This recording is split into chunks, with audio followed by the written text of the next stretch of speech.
Innovation campus कि आज के इस समारोह में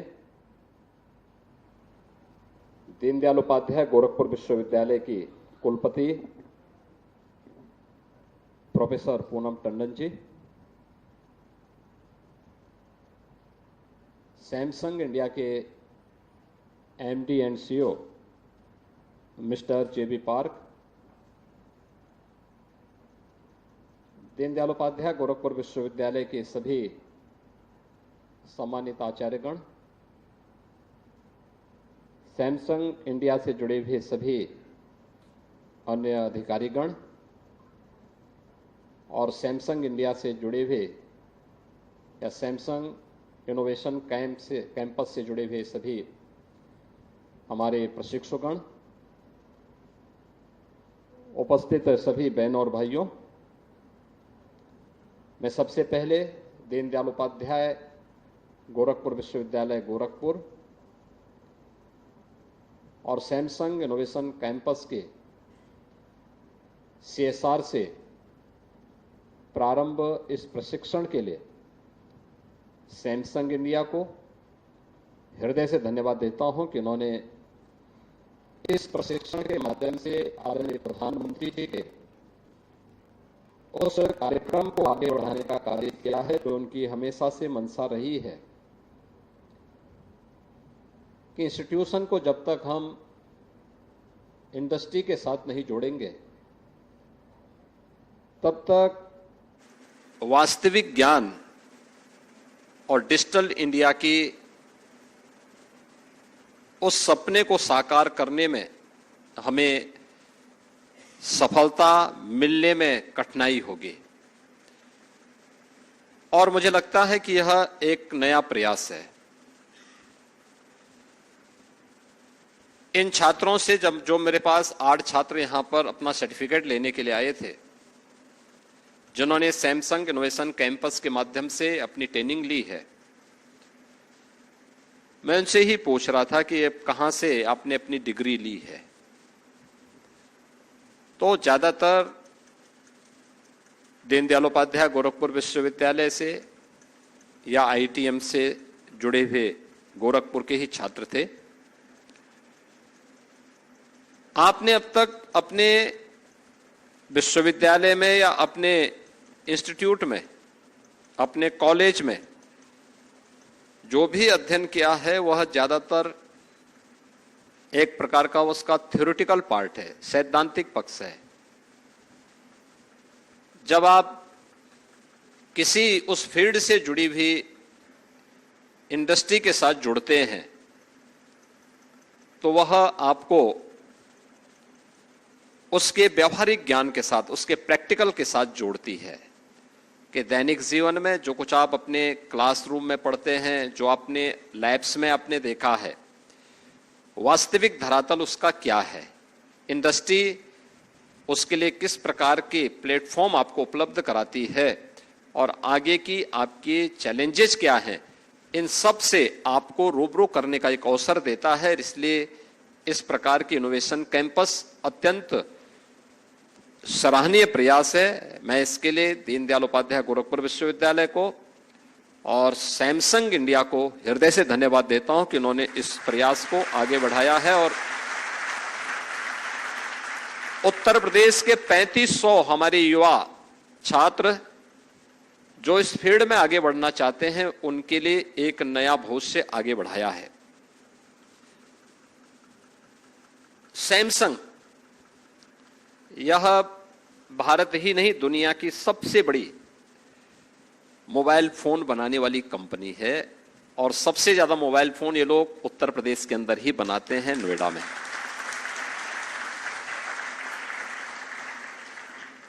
और मैं सैमसंग इंडिया से जरूर कहूंगा कि अपने नोएडा कैंपस में एक बार यहां के छात्रों का विजिट जरूर करवाएं।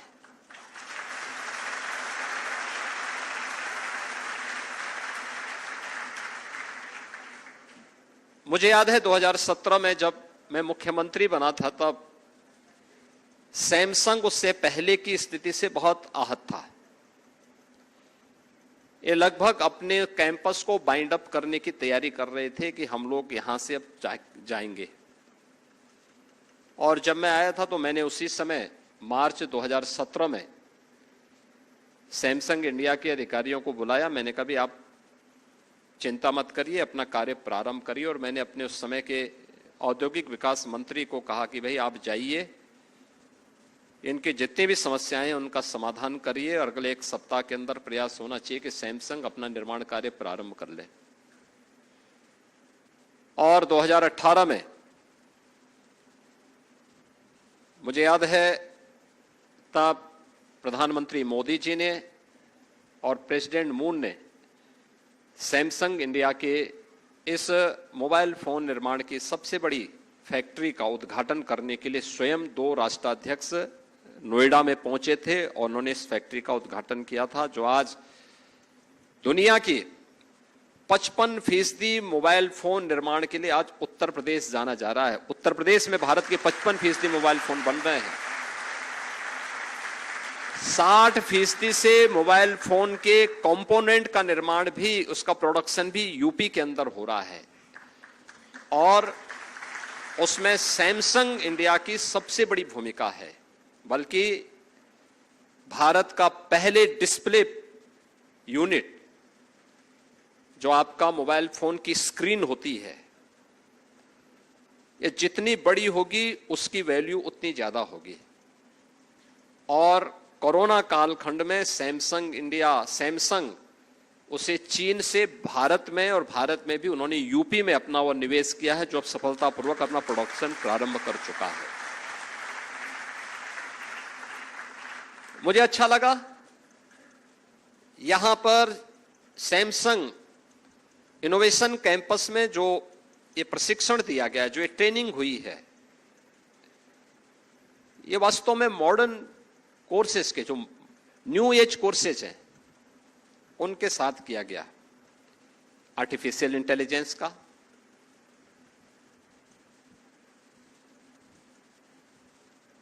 डाटा साइंसेस के साथ में, और अन्य उन महत्वपूर्ण विषयों को लेकर के, जिसमें इंटरनेट ऑफ थिंग्स को लेकर के, बिग डाटा एंड कोडिंग को लेकर, कोडिंग एंड प्रोग्रामिंग को लेकर के, यानी ये अलग अलग जो प्रकार के पाठ्यक्रम हैं जो आज की आवश्यकता है,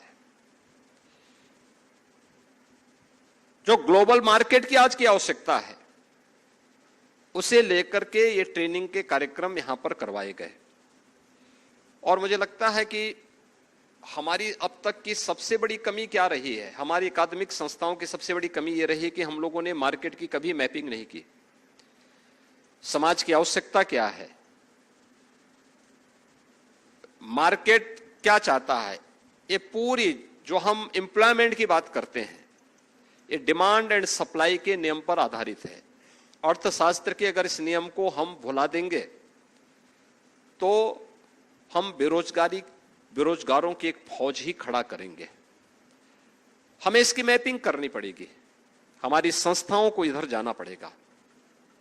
आईटीआई हो, पॉलिटेक्निक हो, इंजीनियरिंग कॉलेजेज हो, टेक्निकल यूनिवर्सिटीज हो, आईआईटीज हो, या फिर विश्वविद्यालय हो, हमें देखना होगा कि हम पाठ्यक्रम उन्हें संचालित करें जो अगले 15 वर्ष के लिए, 20 वर्ष के लिए, 25 वर्ष के लिए उन लोगों को अपने पैरों पर खड़ा होने के लिए एक उचित प्लेटफॉर्म दे सके।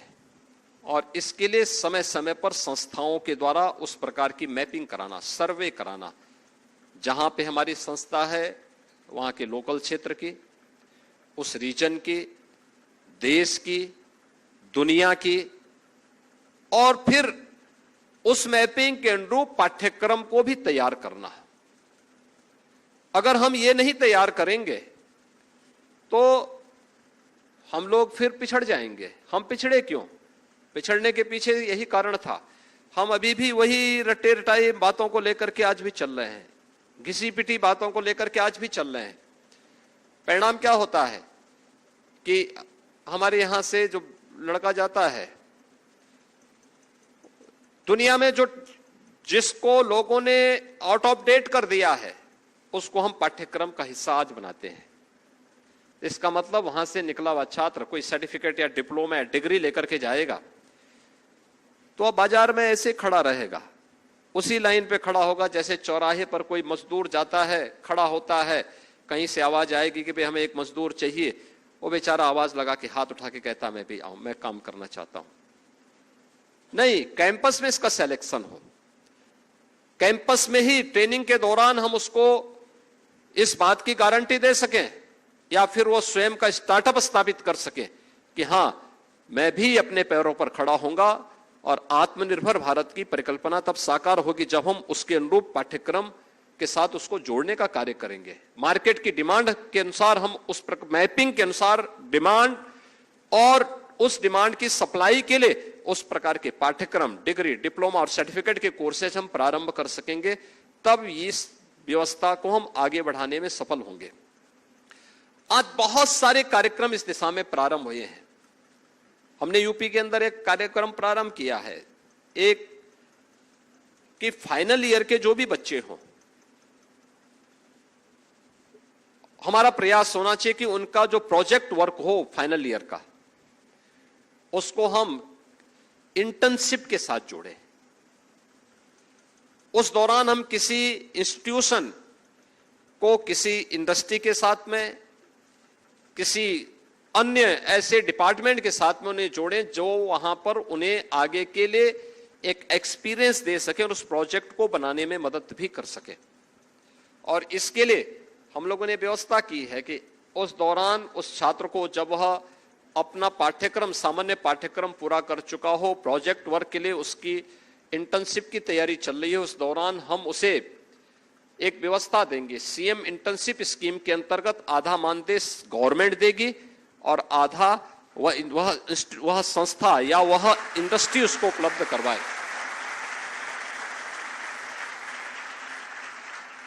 तो छात्र अपने अध्ययन के दौरान ही अपने मां बाप के कुछ भार को कम करने में योगदान दे सकता है, और मुझे लगता है कि छात्र के अंदर भी एक नया उत्साह आएगा अपने पाठ्यक्रम के बारे में। फिर ये हर एक फील्ड में हो सकता है। जैसे मैं हमेशा कहता हूं इस बात को, ये दीनदयाल उपाध्याय गोरखपुर विश्वविद्यालय है, पूर्वी उत्तर प्रदेश का पुराने विश्वविद्यालयों में इस विश्वविद्यालय का नाम है। और विश्वविद्यालय इतना पुराना है, अगर यहां पे संस्था को किसी सरकार को कोई बड़ा संस्थान खड़ा करना है, कोई बड़ी इंडस्ट्री लगानी हो, कोई बड़ी इन्वेस्टमेंट को, कोई बड़े निवेश को यहां पर लगाना हो, इसके लिए एक होता है वहां के social impact study. Social impact study, मुझे लगता है सोशोलॉजी जिन बच्चों ने पढ़ा है, फाइनल ईयर के बच्चे हैं, और विभाग अगर इसके साथ जुड़े, उसके लिए अपने को प्रैक्टिकल नॉलेज के साथ अपडेट करे, तो वह सोशल इंपैक्ट स्टडी कर सकता है। गवर्नमेंट इसमें हर वर्ष करोड़ों रुपया खर्च करती है। अगर विश्वविद्यालय के पास भी इस प्रकार की कुछ स्टडी हो, वह उसके छात्र इसके साथ जुड़ेंगे, तो विश्वविद्यालय की अतिरिक्त इनकम भी बढ़ेगी और छात्रों को भी कुछ अपने अध्ययन के दौरान कुछ कार्य मिलेगा, और उनके एक्सपीरियंस भी, उनके पास एक नया एक्सपीरियंस भी होगा कि सोशल इंपैक्ट स्टडी कैसे होगी। लेकिन जब हम करेंगे ही नहीं, परिणाम क्या होगा? परिणाम होता है कि छात्र जब अपनी डिग्री पूरा करके आगे निकलते हैं तो ये फिर बेरोजगारों की फौज के साथ खड़े होते हुए दिखाई देते हैं। यह क्षेत्र बाढ़ से हमेशा प्रभावित होता है। क्या हमारा ज्योग्राफी का विभाग उसका अच्छा अध्ययन करके बता सकता है कि इस बाढ़ के कारण क्या हैं और इसका समाधान का रास्ता हम कैसे निकाल सकते हैं? बहुत सारे माध्यम हो सकते हैं, बहुत सारे कारण हो सकते हैं, अलग अलग क्षेत्र के अलग अलग चैलेंजेस होंगे। क्लाइमेट चेंज उसका एक कारण हो सकता है, हिमालय से आने वाली नदियां दूसरा कारण हो सकता है। लेकिन बाढ़ केवल हिमालय से आने वाली नदियों में ही नहीं है, अन्य जगहों पर भी है। लेकिन सबकी अलग अलग विशेषताएं हैं। ज्योग्राफी के तहत उसके छात्र और विभाग बहुत अच्छा अध्ययन करके गवर्नमेंट को अपनी रिपोर्ट दे सकता है। और बदले में गवर्नमेंट उसको फीस देगी उसकी, कि हां इस कारण से ये बाढ़ आती है, इसका समाधान करने का ये रास्ते निकल सकते हैं। या फिर वहां के ऐतिहासिक परिप्रेक्ष्य को लेकर के प्राचीन इतिहास विभाग भी अपना कर सकता है, कितनी प्राचीन सभ्यता और संस्कृति है, क्या क्या हमारे पास है, उस पर एक स्टडी विभागों के स्तर पर हो। ये केवल अपने रूटीन के पाठ्यक्रम के साथ ही हम ना जुड़े, कुछ नयापन भी करने के लिए हमें तैयार करना होगा।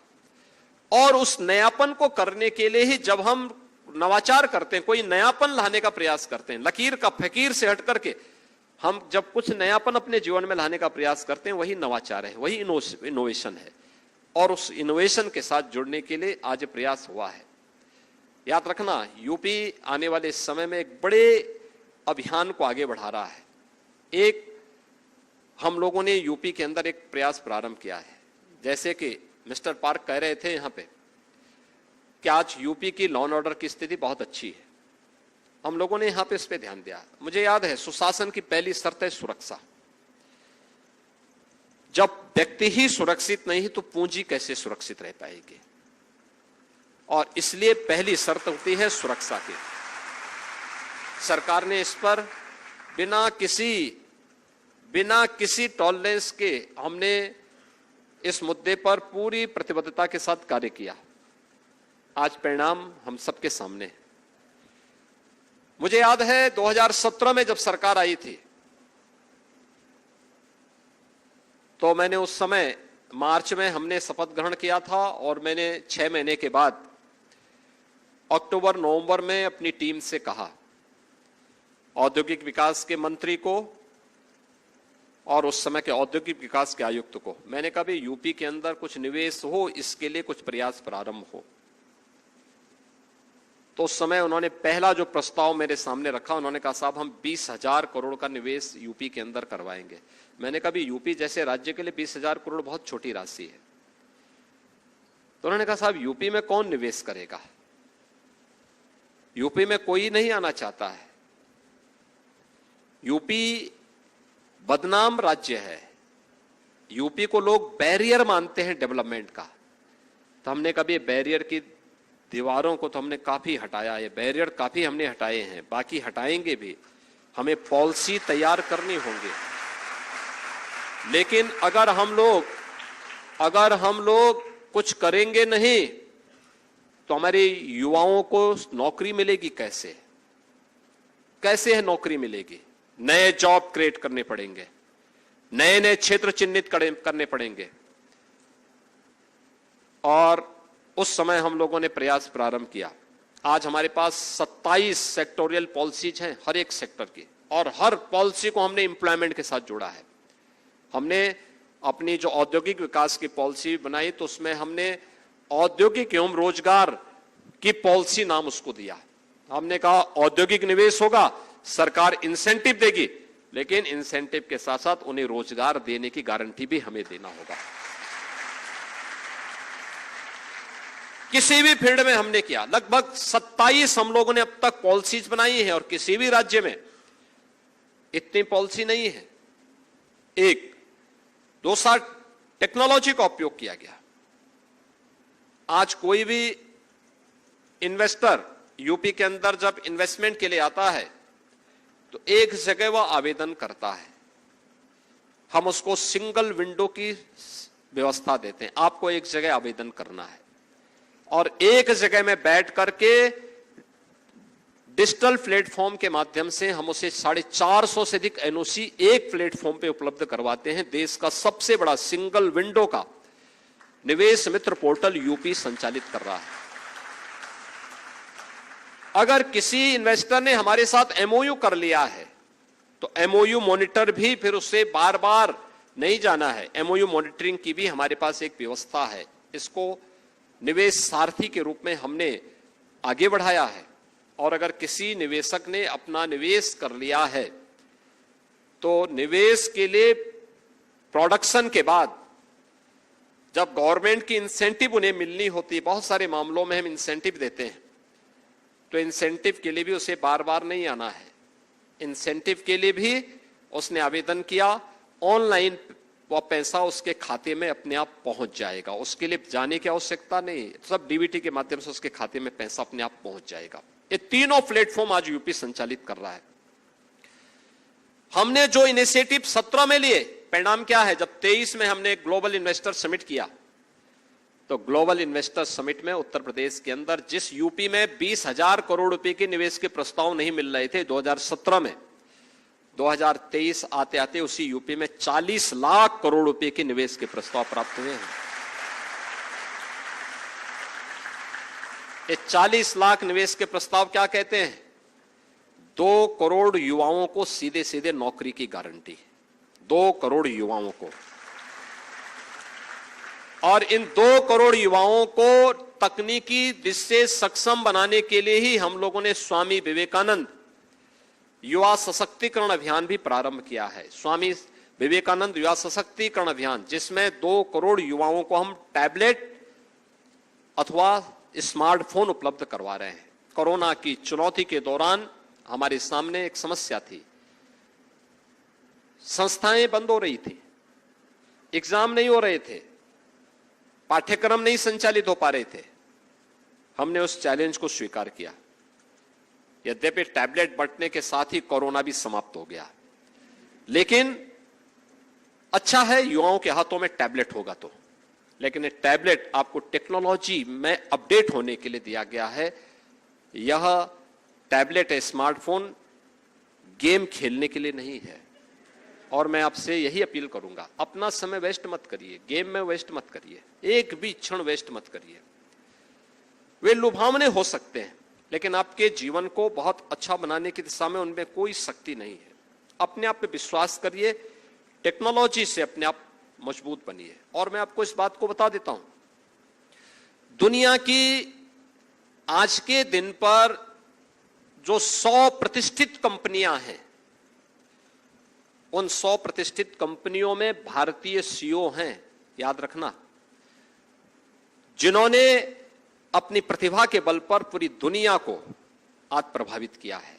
सिलिकॉन वैली में अगर आप जाएंगे तो पूरा भारतीय समाज छाया हुआ है और उसमें यूपी का दबदबा है। एक बार थोड़ा प्रयास तो प्रारंभ करिए आप वहां तक जाने के लिए। लेकिन हमें उसके लिए अपने आप को तैयार करना होगा, अपने अंदर की हिचक को दूर करना होगा। अभ्यास करिए, निरंतर अभ्यास करिए। गवर्नमेंट भी आपको जॉब देने के लिए तैयार है। प्रधानमंत्री मोदी जी का मिशन रोजगार का अभियान और उत्तर प्रदेश सरकार के अंदर अब तक हम लोग 6.5 लाख से अधिक युवाओं को सरकारी नौकरी दे चुके हैं। करोड़ों लोगों के लिए नौकरी भी और रोजगार के लिए भी इन्वेस्टमेंट के माध्यम से हमने संभावनाएं उपलब्ध करवाई हैं। और मुझे विश्वास है कि ये सैमसंग इनोवेशन कैंपस एक नई पहल है। डीडीओ से भी और आईटीएम से भी जो छात्र यहां पर डिग्री प्राप्त कर रहे हैं, बीटेक की डिग्री ले रहे हैं, उनको सैमसंग इंडिया ने अपने सीएसआर के कार्यक्रम के अंतर्गत इस ट्रेनिंग कैंप के साथ जोड़ा है। और ट्रेनिंग कैंप के माध्यम से उनका सफलतम प्रशिक्षण के बाद आज उन्हें यह सर्टिफिकेट उपलब्ध कराया जा रहा है। और मुझे विश्वास है कि ट्रेनिंग के साथ साथ हमें उन्हें जॉब के साथ भी जोड़ने की दिशा में प्रयास करना होगा। अभी आपने देखा होगा 12 सितंबर को नोएडा में, ग्रेटर नोएडा में सेमिकॉन इंडिया का आयोजन हुआ था। सेमीकंडक्टर पर भारत की पहली एक ग्लोबल मीट का आयोजन हम लोगों ने वहां पे किया था और जो सफलतम था। याद रखना, ये आर्टिफिशियल इंटेलिजेंस का ही एक दूसरा रूप है, यानी दोनों एक दूसरे के पूरक हैं। सेमीकंडक्टर, इसके बगैर कोई भी इलेक्ट्रॉनिक आइटम संचालित नहीं हो सकता, कोई भी नहीं। और इस फील्ड में भारत के द्वारा जो कार्य अब प्रारंभ हुआ है प्रधानमंत्री मोदी जी के नेतृत्व में, एक बहुत बड़ा कार्य होने जा रहा है। याद रखना, 5 नए प्रस्ताव भारत के अंदर आए हैं सेमीकंडक्टर में इन्वेस्टमेंट के, जिसमें से 3 प्रस्ताव यूपी के हैं और मुझे विश्वास है कि इसमें एक एक इन्वेस्टमेंट में 1 लाख जॉब है। अभी से आप अपने आप को तैयार कर लेंगे तो नौकरी की कमी नहीं होगी। लेकिन आपकी उम्र ऐसी है, इस उम्र में मेहनत से मत घबराना, परिश्रम की पराकाष्ठा पर जाइए। हम लोग आज भी गवर्नमेंट चला रहे हैं,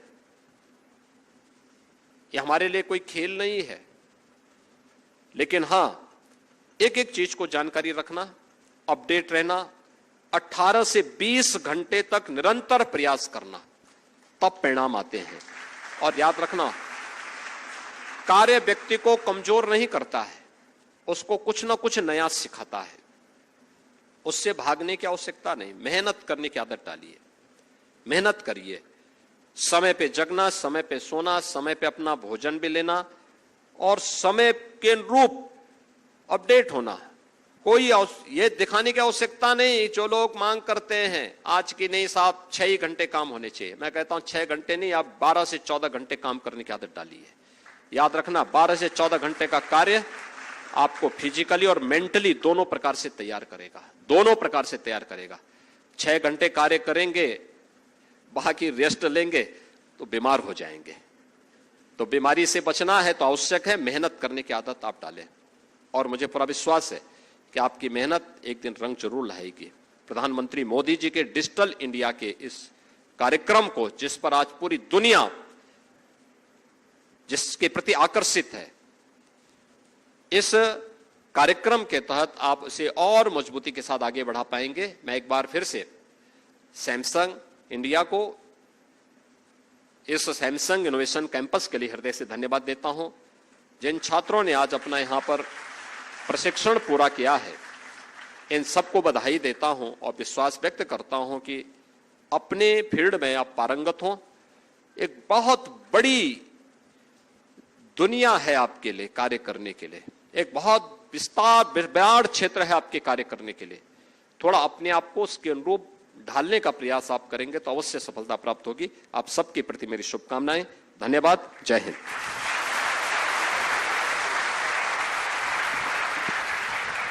धन्यवाद। What a phenomenal personality. Anyone can steer the ship, but it takes a leader to chart the course. Such a puppeteer running the entire state with perfection and panache.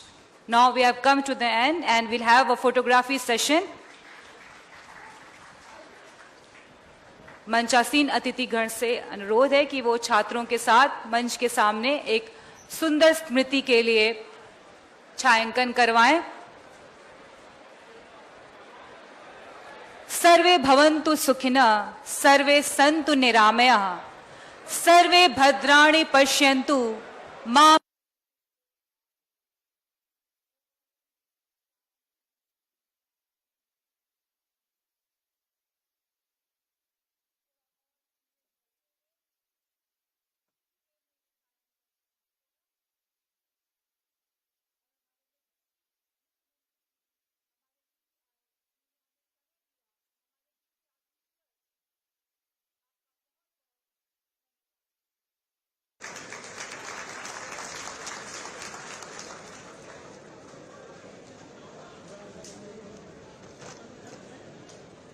Thank you, students.